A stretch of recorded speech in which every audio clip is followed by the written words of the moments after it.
Oi, gente, meu nome é Silvia, sou professora aqui da Escola Essa, né? Hoje a gente vai dar continuidade à disciplina de eletroquímica, o tema é o 2 da apostila, tá? E vamos acompanhar aqui vias metabólicas, ok? Antes de tudo, gostaria que vocês me perdoassem se tiver algum som aqui atrás, tá? Eu tô gravando de madrugada porque meus vizinhos fizeram festa hoje o dia inteiro, continuam com a festa e infelizmente a gente está trabalhando home office, né, por causa dessa pandemia. E eu não controlo meus vizinhos, como eu também não posso controlar o ambiente, tá bom? Eu tô gravando dentro do meu quarto, mas tá difícil. Então vamos lá. Ó, vamos falar um pouquinho sobre vias metabólicas. O que é a via metabólica? O que é o metabolismo, na verdade, né? O metabolismo, gente, ele pode ser descrito como conjunto de reações, né, que permite manter o meu organismo funcionando. São as funções vitais do meu organismo. Eu tenho diversos tipos de metabolismo. Só para vocês terem curiosidade, eu coloquei aqui desse lado as vias de metabolismo que a gente faz, né? A gente tem o metabolismo de carboidratos complexos, que são aqueles carboidratos que têm uma cadeia muito longa de carbono, né? Então eu preciso quebrar. A gente tem metabolismo aqui de lipídios complexos, a gente tem metabolismo de lipídios mais simples, energético, de carboidratos mais simples, aminoácidos, outras substâncias e assim por diante. Para quem for para a universidade, vai aprender isso daqui na íntegra, tá? Isso daqui deixa qualquer um de cabelo em pé, gente. É muita reação química aqui no meio, tá? Redução e oxidação que vocês não têm noção. É, basicamente, o metabolismo, gente, ele trata de processamento de biomoléculas. Então, o que são biomoléculas? São moléculas orgânicas, como carbono, hidrogênio, oxigênio, nitrogênio. E dentro da via do metabolismo, né, eu tenho duas principais funções que se destacam, que é a síntese ou anabolismo, e a degradação ou catabolismo, que a gente vai ver a seguir. Metabolismo, tá? A gente acabou de ver. Existe o metabolismo energético, que é aquele que gera, né, energia. Então, vamos lá, né? Então, o metabolismo energético, acompanha aqui comigo, tá? O metabolismo energético da célula, como o próprio nome diz, né, se refere à síntese ou à degradação que envolve gasto ou obtenção de energia, né? Então, quando eu falo em metabolismo energético, eu estou falando de reações químicas que transformam, né, essas reações acaba transformando, né, um elemento em energia, tá? Ela produz energia, o metabolismo energético produz energia para nossa o quê? Sobrevivência, certo? Os principais exemplos dessas reações de metabolismo energético, né? Eu deixei aqui que é a fotossíntese, mas como o nosso foco é humano, a respiração celular, tá? Então a gente vai ver a respiração celular.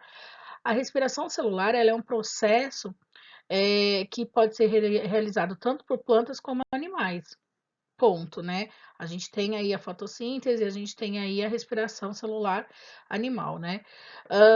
No qual as moléculas de glicose são quebradas, liberando energia. A gente vai entender isso, né? O oxigênio, quando ele se junta com a glicose, gente, aqui, ó, né? O oxigênio, quando se junta com a glicose, dentro da célula, né? O oxigênio, ele é carreado para dentro da célula, onde encontra a molécula de glicose que está aqui dentro, certo? Ele sofre um processo de transformação química que leva a reduções, lógico, a gente vai ver um pouquinho lá para frente, que transforma, né, em energia. Então, isso é muito importante para o ser humano, né? Então, a gente tem que começar a entender que a energia, ela é vital para que você se movimente, para que você tenha disposição, para que você faça as coisas simples como escrever, por exemplo, tá? Vamos entender o que é a célula. A célula, a gente já viu na... Ó, o barulho. Na célula, a gente já viu, a gente já chegou a ver na aula passada, tá? Só para poder relembrar, essa daqui é uma célula eucariótica, né? É uma célula eucariótica, uma célula animal, onde ela é composta de membrana plasmática, né? Que controla o que entra e o que sai da célula, tá? Ela tem uma permeabilidade seletiva, a gente vai ver isso daqui um pouquinho lá na frente também. É composta de citoplasma, né? Um elemento sólido que mantém as organelas suspensas dentro da célula, elas ficam suspensas aqui, dispostas aqui, né? No líquido. um semilíquido, ribossomas que realiza a síntese proteica, retículo endoplasmático, né? Eu tenho o liso e o rugoso. O liso, ele faz produção de lipídios, gordura, e o rugoso está associado junto com o ribossomas na síntese de proteínas, né? O aparelho de Golgi armazena as proteínas que foram produzidas dentro da célula. As vesículas, né? Eu tenho exocíticas, né? Que expelem. Eu tenho as lisossomais, que são a da digestão proteica e defesa. Eu tenho secretoras também, que são relacionadas à expulsão regulada, né? Daquilo que não é mais necessário à célula para fora, tá? Mitocôndrias, produção, né? E respiração celular. Núcleo, armazena o que a gente tem de mais importante, o DNA, né, nosso código genético. Envelope nuclear, né, a carioteca, é o que mantém quimicamente a diferenciação do núcleo em relação ao meio citoplasmático, porque o núcleo ele tem uma química diferente do restante da célula, tá? Então, aqui no núcleo, eu tenho uma química diferente do restante das células. O peroxissoma, que é uma síntese e decomposição de peróxido de hidrogênio, nada mais do que água oxigenada, né, que é formada dentro da célula. Lisossomos, que são organelas citoplasmáticas que degradam as partículas, né? Citoesqueleto, que mantém a célula no formato dela, então se ela for redonda, se ela for ovalada, ela mantém a célula no seu formato. E eu tenho o centríolo, né, que ajuda na divisão celular. O centríolo, gente, praticamente ele só é visto mesmo, só é visto organizado na divisão celular, tá? A membrana celular. Então, hoje a gente vai ver aí a permeabilidade seletiva que a membrana celular tem. O que eu tô vendo aqui, né? Olha aqui comigo. Aqui eu tenho, né, nessa direção, extracelular fora da célula, e aqui eu tenho intracelular. Eu tenho uma membrana bilipídica, esses amarelinhos, ó, né, fosfolipídica que a gente pode chamar também, né, é uma membrana onde eu tenho uma quantidade de lipídios, tá, significativa, e eu tenho os canais aqui, que são os canais onde passam elementos necessários à minha célula, que a gente vai ver lá um pouquinho lá na frente também, tá? Então, ó, a membrana plasmática, ou também chamada de membrana celular, ou plasmalema, tá? Tanto faz, a gente não usa tanto esse termo, mas se você quiser usar, você pode, tá? Ela é uma estrutura fina que envolve todas as células vivas, né? Tanto as procarióticas, lembra, bactérias, quanto eucarióticas, que são as células animais, tá? A membrana plasmática, ela é de fundamental importância porque ela é seletiva, ela determina, né, o espaço interno da célula e isola a célula daquele ambiente externo. Esse isolamento, porém, não pode ser absoluto, a célula ela precisa se alimentar, a célula ela precisa excretar, tá? Então, para isso, para a célula poder sobreviver, a membrana ela tem que ser semi-seletiva, né? Semi-permeável, ela vai deixar entrar substâncias úteis para ela, as substâncias que não são úteis não entram dentro da célula, né? Mas isso daí a passagem dessas substâncias, né, para que essas substâncias elas passem e outras não, né, essa permeabilidade seletiva ela tem que ser efetiva, tá? E a gente vai entender. Vamos lá. A membrana plasmática, né? Então, eu tenho aqui, ó, proteínas, né? Proteínas periféricas que estão na periféricas, proteínas integrais que transpassam o meio intracelular e o extracelular, né? Eu tenho aqui colesterol, muita gordura, glicolipídios, carboidratos, eu tenho proteínas, né, de membranas que permitem a ligação de outras proteínas para poderem serem carreadas para dentro da célula, tá? Eu tenho proteína em forma de hélice, proteína em forma de canal. O que eu mais tenho na membrana plasmática são proteínas, tá? Essas proteínas, que são chamadas de proteínas de membranas plasmáticas, elas têm diversas funções. As principais funções da membrana, das proteínas da membrana plasmática são o transporte, né? Os túneis, que são os canais, tá? Os receptores da membrana, né? Que são esses receptores que estão aqui em cima, né? Que permitem que algumas substâncias sejam carregadas para dentro da célula, né? E fornece também adesão adjacente a tecidos, né? Adesão de células a tecidos adjacentes. Então, a célula consegue se ligar a um tecido, né? Como ponta, como se fosse uma âncora, tá? Então, a membrana plasmática, ela tem muitas, realmente, funções. O transporte de membrana de substâncias dentro da célula, como a gente citou lá no anterior, a permeabilidade da membrana, né, é seletiva, né, porque ela tem capacidade de deixar algumas substâncias atravessar sem nenhuma seletividade, enquanto outras não conseguem atravessar de forma nenhuma, tá? Quando a gente fala de célula, né, de tecido e de célula, a gente não pode esquecer que as células, elas são banhadas pelo meio extracelular, que é o líquido intersticial, né, que eu falei, acho que lá no sistema muscular, que eu comentei sobre pressão osmótica, né, que a linfa também faz a captação do líquido intersticial, certo? Vamos lá. A pressão dos músculos, gente, quando o plasma ele sai, né, a nível capilar para o tecido, né, para as células, levando oxigênio, nutrientes e outras substâncias, outros íons, né, mesmo glicose, para a célula, esse líquido ele sai a favor da pressão arterial, mas na hora de retornar, ele tem que retornar a favor da pressão osmótica. A pressão osmótica é como se ela empurrasse o líquido de volta, é a força formada pelos músculos que empurra o líquido intersticial de volta, né, para os canais, para os capilares. Só que essa pressão, ela não é tão efetiva, né? Ela não é uma pressão efetiva. O que que acaba acontecendo? Essa pressão, ela não tem força suficiente, por isso que eu preciso do sistema linfático como um sistema de captura de líquido, né? Adjacente.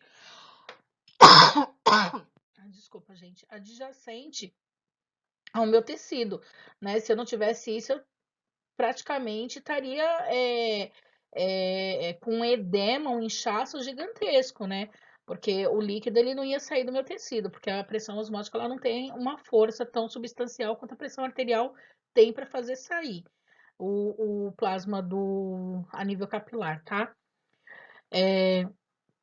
Em uma solução, né, encontra-se solvente, então em uma solução eu tenho solvente e eu tenho o soluto, né, que são partículas dissolvidas dentro, né, do líquido aqui, que é a solução solvente, tá? A permeabilidade da membrana, ela pode ser classificada em permeável, impermeável, semipermeável e seletivamente permeável. A permeável permite a passagem de solvente soluto, então tanto o solvente quanto o soluto passa. A impermeável não permite a passagem nem de um nem de outro, né? A semipermeável, ela permite a passagem somente do solvente, né? E não do soluto. E a seletivamente permeável permite a passagem do solvente e de alguns tipos de soluto, sendo então essa daqui, né? Seletivamente permeável, a que a gente tem no nosso organismo. Vamos entender um pouquinho, ó, o transporte de substâncias, né?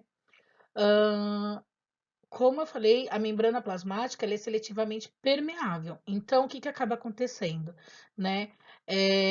A passagem das partículas sempre ocorre do local de maior concentração, né, para um de menor concentração. Pensa num vagão de trem, né? Quando ele chega na plataforma, né, você sempre tenta ir para um lugar que está pro vagão que tá mais vazio. Por quê? Porque você quer igualar, né? Você fala assim, peraí, vai sair tantas pessoas, vai ter que entrar tantas pessoas, né? Quando eu falo que existe um potencial de concentração, né? Um gradiente de concentração, eu tô dizendo que sempre vai ser. Como eu posso explicar isso? Vamos lá. Sempre vai ser do local de maior concentração para o de menor concentração. Então, onde eu tenho mais pessoas, vai procurar ir para o lugar de menor pessoas, com menor quantidade de pessoas. É a mesma coisa que ocorre dentro da nossa célula, né? Ela busca manter o equilíbrio, deixando as partes assim iguais. Eu não sei se ficou claro, mas é mais ou menos isso o que eu tenho que explicar. Mas eu vou ver se tenho. Acho que eu coloquei um slide mostrando isso, tá? A partir do momento, né, que o equilíbrio for atingido, as trocas aqui de substâncias, ela praticamente elas se tornam proporcionais, tá? A passagem de substância através da membrana celulares envolve diversos mecanismos e a gente vai ver. Primeiro, né, o transporte é através da membrana. Esse pode ser passivo ou ele pode ser ativo. O processo passivo não gasta energia, o ativo gasta, tá? O transporte passivo ele pode ser de nível de difusão ou a osmose, que a gente vai ver, né? Enquanto o transporte ativo ele pode ser primário ou secundário. Vamos lá. O transporte passivo, a osmose, né, praticamente movimenta a água livremente através da célula, né, entra água e sai água sempre da célula, sempre no local de menor concentração de soluto para o de maior concentração. Eu tenho uns videozinhos que eu vou mostrar na frente aqui para vocês, tá? Isso daqui é só para leitura mesmo. O de difusão simples, né, consiste na passagem de moléculas de soluto, então passa soluto do local de maior concentração para o de menor concentração, né, até se estabelecer um equilíbrio. O da difusão simples, gente, ele é um processo lento. A da difusão facilitada ocorre também, né, um fluxo maior de gradiente, onde eu também tenho, né, o deslocamento do local de maior concentração para o de menor, só que eu não tenho gasto energético e eu não tenho seletividade. Praticamente a difusão ela é facilitada, tá? Então, ela é muito mais rápida do que a difusão simples. O transporte ativo, ele envolve a bomba de sódio e potássio. A bomba de sódio e potássio, ela gasta energia, tá? Ela tem que ter aqui energia. O gradiente, ele pode ser tanto químico quanto elétrico. Então, eu tenho impulso elétrico, né? Que abre a bomba de sódio e potássio, como eu também tenho químico, que são os neurotransmissores, que também envolve quebra de energia. Então, sempre vai ter gasto de energia. E eu tenho a endocitose e a exocitose, né? A endocitose, a exocitose, a endocitose, ela pode ser classificada em pinocitose ou fagocitose, tá? A pinocitose é quando há um transporte, né, de uma molécula extracelular por meio de vesículas para dentro da célula, tá? Eu vou mostrar um vídeo. A fagocitose é realizada pelas nossas células brancas, né? Que ela fagocita, ela captura. Só para vocês poderem terem um comparativo, tá? A pinocitose, ela trabalha com moléculas solúveis, tá? Então, são moléculas geradas no meu organismo que são solúveis, mas elas não têm a facilidade de ultrapassar a membrana plasmática, tá? A fagocitose, não. A fagocitose, ela trabalha com corpo estranho. Então, entrou um corpo estranho no meu organismo, eu tenho uma célula, um leucócito, que vai lá e captura, coloca esse corpo estranho para dentro do corpo dele para que ele possa destruir, ok? Aqui, ó. Então, o processo de osmose, né?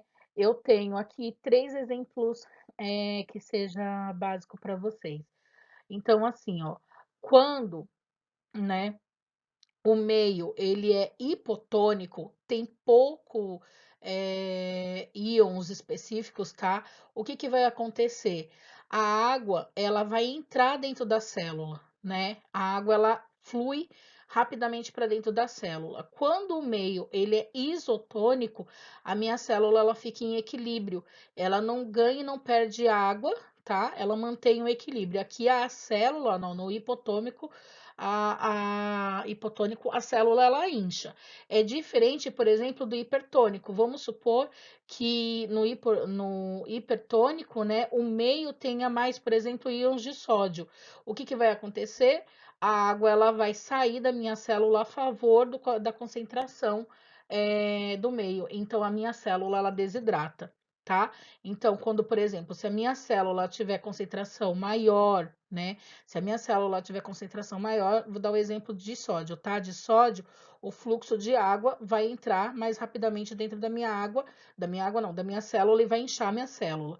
Se tiver sódio aqui no ambiente, dentro da célula, igualmente, a minha célula ela vai se manter em equilíbrio. Mas se o sódio estiver mais concentrado, né, no meio extracelular do que intracelular, o fluxo de água libera, né, é liberado e a minha célula acaba desidratando, tá? Vamos lá. Aqui, ó, desconsidere os riscos que eu fiz aqui, tá? Aqui é o processo de difusão simples, né? Eu tenho a membrana plasmática aqui, né? Bilipídica, né? E eu tenho ó, o processo lento de passagem de moléculas para poder fazer o equilíbrio extra e intracelular. Então, no extracelular, ó, que é a parte de cima, né, da imagem que a gente está vendo, as moléculas elas passam devagar. É diferente, gente, ó, do processo de difusão facilitada, tá? Ele não vai rodar aqui, mas só para vocês poderem entender, o processo de difusão facilitada, essas moléculas que vocês estão vendo, tanto na direita e da esquerda, elas praticamente elas se trocam o tempo todo. Então, a difusão aqui ela não é tão seletiva, ok? Eu também tenho a bomba de sódio e potássio, né? Que é o que eu falei para vocês, ela trabalha com energia, ela tem que formar, ela tem que ter o estímulo energético, né? Ela liga aqui, ó, os fosfatos, que são o P, né?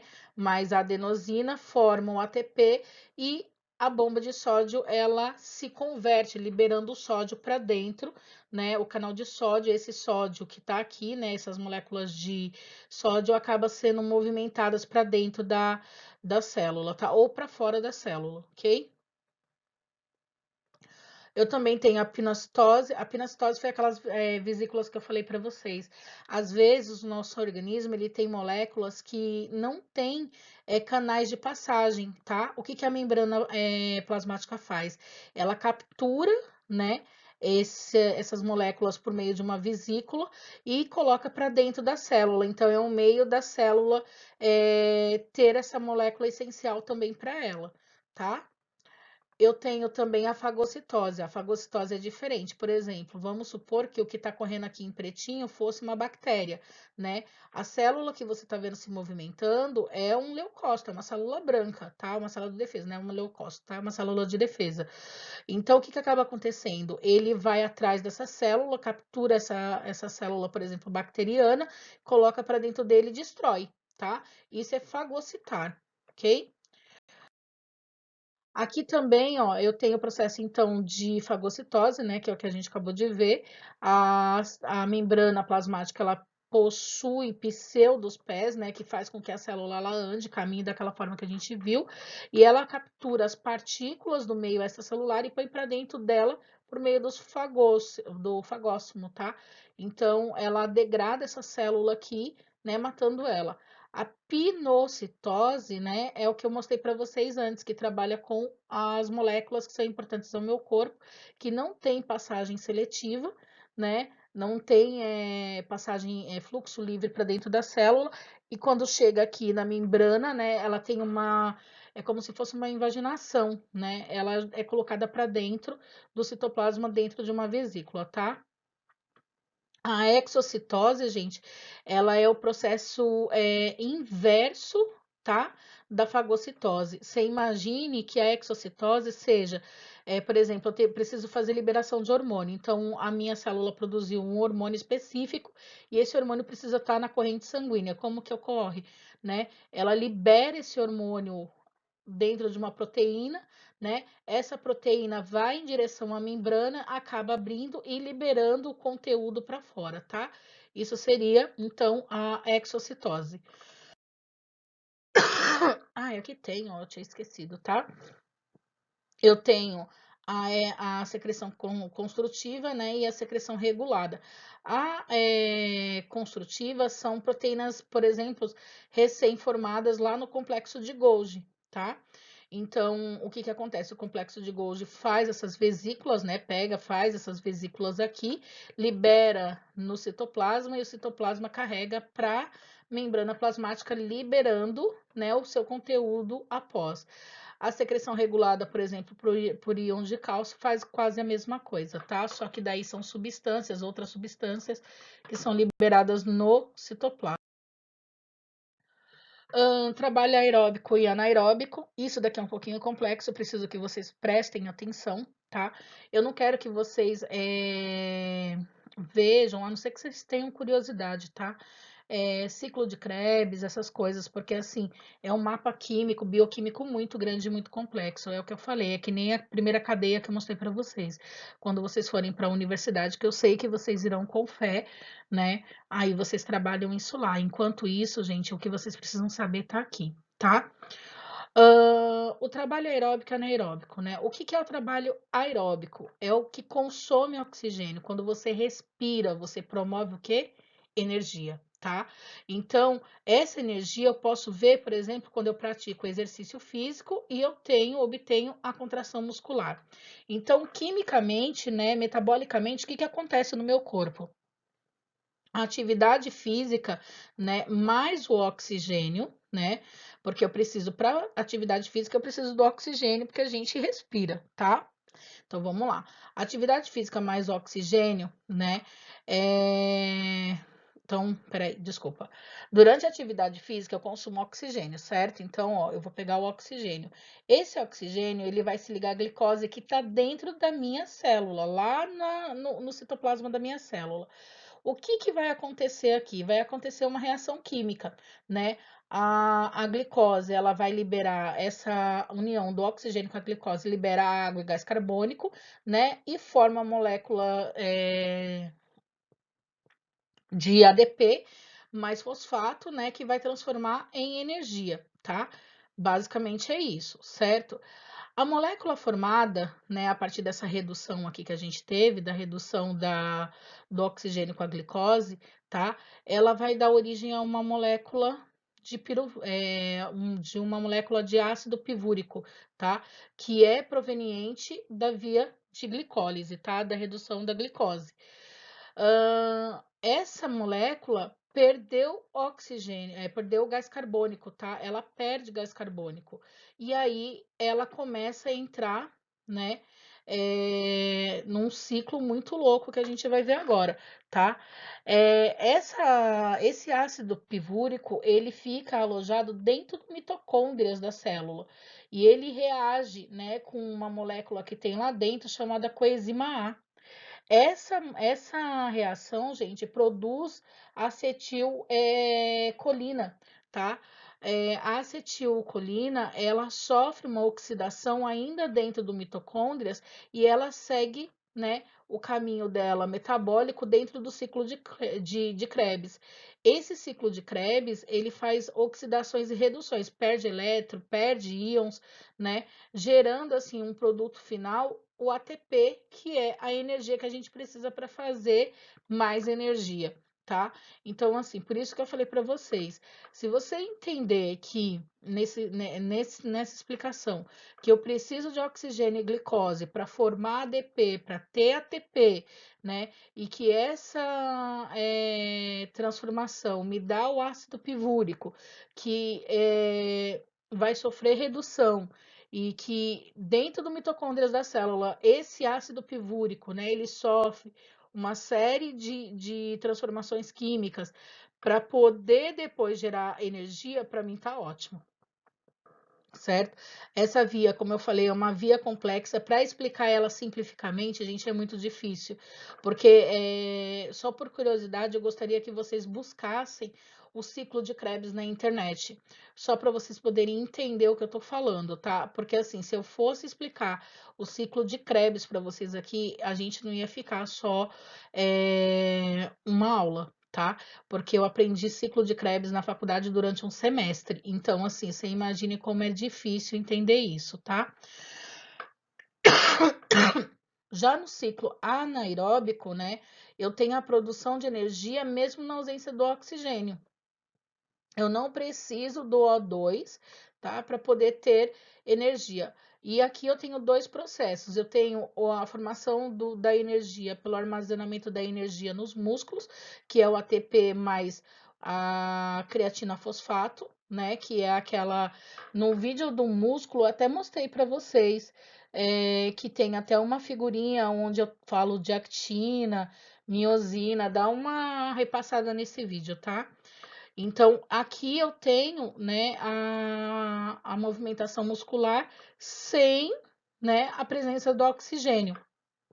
E eu tenho também pela via de glicose anaeróbica, né, onde eu, através dos carboidratos, né, da energia produzida pelos carboidratos, eu também tenho a formação da molécula de piruvato, né, e esse piruvato, ele é reduzido em lactado, e o lactado, gente, nada mais é do que energia pura no músculo, tá? Ele forma essa quebra de glicose, né? Geralmente ela forma o ácido lático. O ácido lático é responsável, por exemplo, quando ele está muito lá em cima pela dor muscular. Quando você faz exercício físico, você sente uma dor muscular depois no outro dia. Então, assim, eu tenho conceitos de aeróbico e anaeróbico. Se você entender que o exercício aeróbico ele consome oxigênio, né, para promover energia e que o anaeróbico ele não precisa, para mim, você já teria. E aqui a gente tem uma explicação da contração neuromuscular mais detalhada do que no outro vídeo, tá? Aqui, ó, nesse vídeo aqui que eu tô mostrando para vocês, tá? Eu tenho aqui a fibra nervosa, né? Que o neurônio, né? O neurônio motor, com as terminações dele do axônio sobre a fibra nervosa, né? Disparando aqui o sinal elétrico que gera energia. Então, só para vocês poderem acompanhar, né?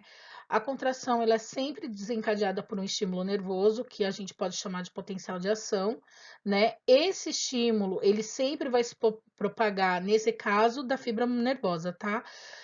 Sobre a fibra nervosa, mantendo o potencial de ação até aqui, ó, né? Nas terminações dos axônios, tá? Essa terminação, ela fica num lugar onde a gente chama, né, a junção da fibra ao músculo, a gente chama de junção neuromotora. Eles não são colados, tá, gente? Aqui na imagem parece que ele é colado, mas vocês vão ver no vídeo que eu deixei aí que ele não é colado, ele tem uma distância, porque eu tenho entre a fibra, né, e a terminação nervosa do axônio, eu tenho uma fenda chamada fenda sináptica. Aqui a estimulação é neuromotora, é por neurotransmissores, tá? Às vezes a gente pensa que a energia vai passar, vai propagar em cima do coisa aqui como se fosse um raio. Não, não é isso, tá? Aqui na fenda a gente tem a liberação de neurotransmissores. Então, ó, aqui, ó, na junção neuromotor, o potencial de ação abre os canais, né, de cálcio, onde esse passa, né, para os canais de cálcio, faz com que o fluxo de cálcio extracelular ele invada, né, o axônio terminal e estimule a saída de vesículas sinápticas cheias de acetilcolina. Acabei de falar para vocês, ó, a exocitose, né, onde a acetilcolina que está aqui no axônio terminal, ela é liberada, né, por meio de vesículas que são liberadas na membrana, aqui na parte terminal do neurônio, tá?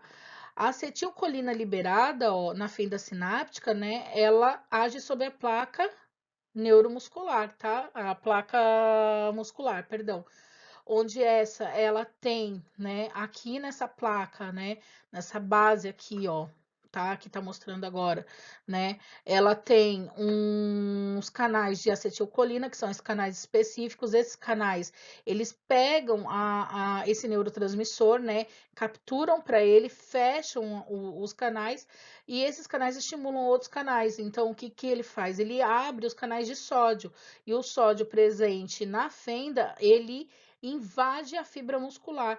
Quando ele invade a fibra muscular, gente, ele produz uma deformidade, vamos dizer assim, na fibra. Por quê? O sódio ele entra muito rápido, né? Mas ele não dá tempo do cálcio, do potássio sair. Então ele acaba saturando a fibra. E isso faz com que haja a fibra ela acaba atingindo um limiar. Então, o que que ela faz? Ela dispara o potencial de ação sobre o sarcolema. O sarcolema, eu falei para vocês na outra aula que faz parte dele o sarcômero, né? Então ele despolariza o sarcômero, ele inverte, né, a polaridade da fibra, fazendo com que o potencial de ação então atue sobre a actina e a miosina, mudando estruturalmente a fibra para que haja contração muscular, tá? Esse potencial de ação ele é mantido por um tempo e depois a fibra ela é repolarizada se não houver estímulos subsequentes, certo? Então, é isso que eu queria que vocês vissem. Eu gostaria de agradecer por vocês terem participado dessa aula. Ela já tem 36 minutos, gente. Ela é bem longa.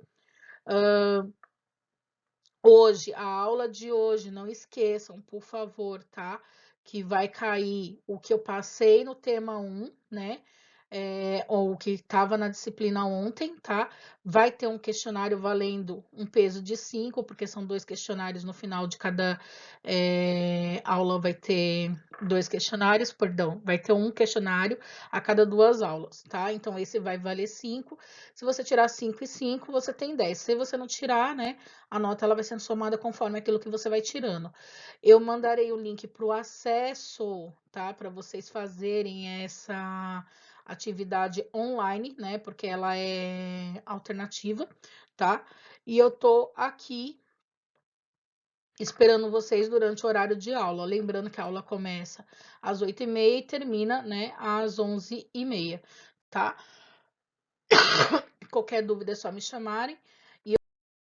Vissem esses 2 vídeos aqui no YouTube. É um material extra, tá, gente? É bem interessante, eles são bem rapidinhos, acho que não tem 4 minutos cada um deles. Um aborda a sinapse neuromuscular com um vídeo animado, os 2 têm um vídeo animado, tá? Por isso que eu gostaria que vocês vissem, é bem dinâmico, ok? É isso, fiquem com Deus. Qualquer dúvida me chama, tá bom? Beijo, tchau.